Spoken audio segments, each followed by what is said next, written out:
Hey guys, Cassie here. I'm going over the trick of the week, a level 2 move called a Starfish pullover. So as you can guess, with this, one of the prerequisites, of course, is the ability to do a pullover. The second prerequisite is an easy roll. So everything that's combined in an easy roll, seatbelt, starfish, pigeon, that's your landing. And the third one, which is really related to a pullover, but requires a bit more strength and body awareness, is just an inverted pull-up. So as students start to learn this one, I really only teach it to my students that can do an inverted pull-up because of the confidence and the strength that comes with holding that position. Because as students are new to doing a starfish pullover, I really want them to stop once they're in the pullover position so that they can really carefully get into their final sprawled out starfish position. So an inverted pull-up, if you're not familiar with it, I like to do it in a double wrist wrap, right? So broad shoulders, arms are kind of long here. You don't want to gear yourself up a lot, otherwise you'll skin the cat, and you really don't want to skin the cat in this configuration. So shoulders down, you give yourself a little hop off the floor, invert, shoulders away from your ears, and really just try to hold here for at least 2 or 3 breaths. And then you carefully bring yourself back down to the floor, right?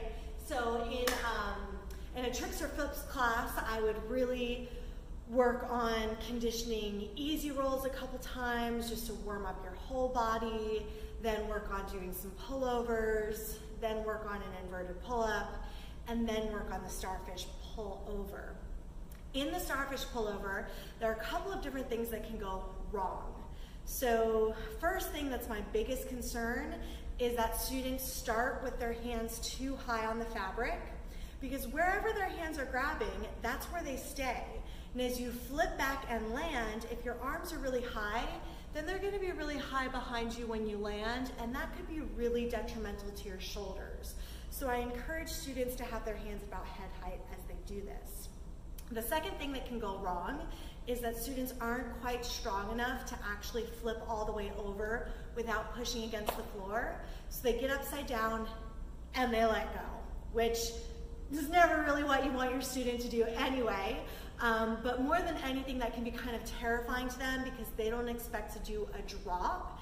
And the drop does land you in seatbelt, but things can always go wrong. Fabric could slip off your sacrum and you could land on your head. So this one I do recommend teaching students how to do it with at least a little bit of cushion underneath their mat in case something does go wrong.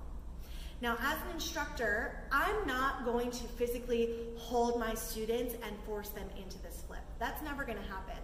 But I'm there for a little bit of support, and in case there's a worst case scenario, I can keep their body how they need to be to land in a seatbelt and instead of on their heads, okay? So if I'm instructing, I come to the side of the swing. So say, I'd be right here. My student would be up in their starfish, and I would get them to pull the fabric high up onto their thighs. And as they're first learning this, I really want them to be balled up, honestly, because they're lighter, and it's a bit more of a controlled move that they can have. So I'm gonna stand to the side of them. I've got one hand under their thighs, and the other on their back by their shoulders.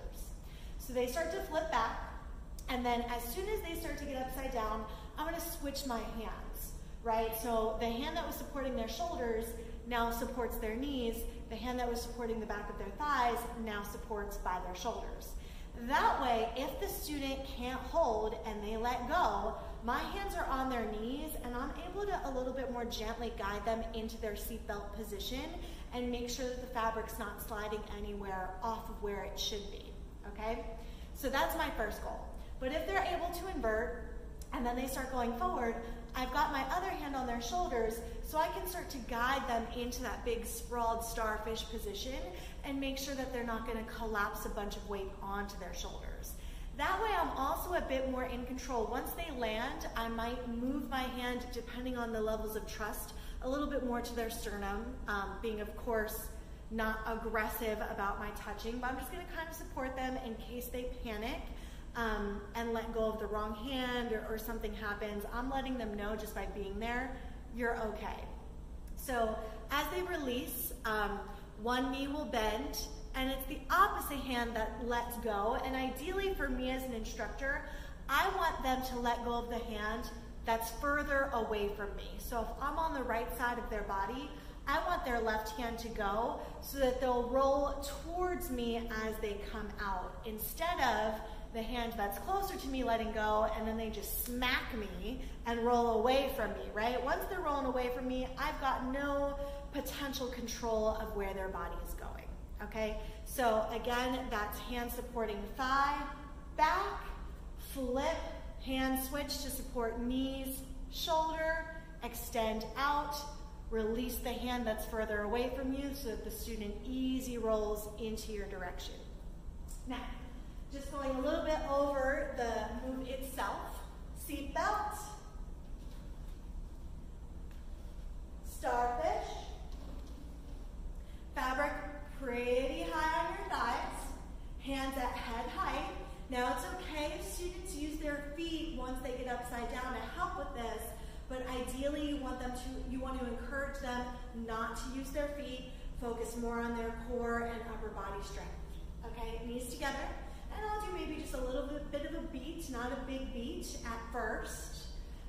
Pull up, flip back, and gentle landing. You don't want to land hard on your crotch. I've been there, done that, it sucks. Spread your legs out, and you're here. Then you could do a full-on drop. I don't have a crash mat, so I'm not going to show this in today's video. I'm going to do an easy roll. So I'm going to bend my right knee. The handles will catch around the back of my right thigh. I let my left hand go. Now from here, you need to turn your pelvis up to the ceiling so the fabric correctly catches at the back of your knee, and you can let go. So that is a really fun trick.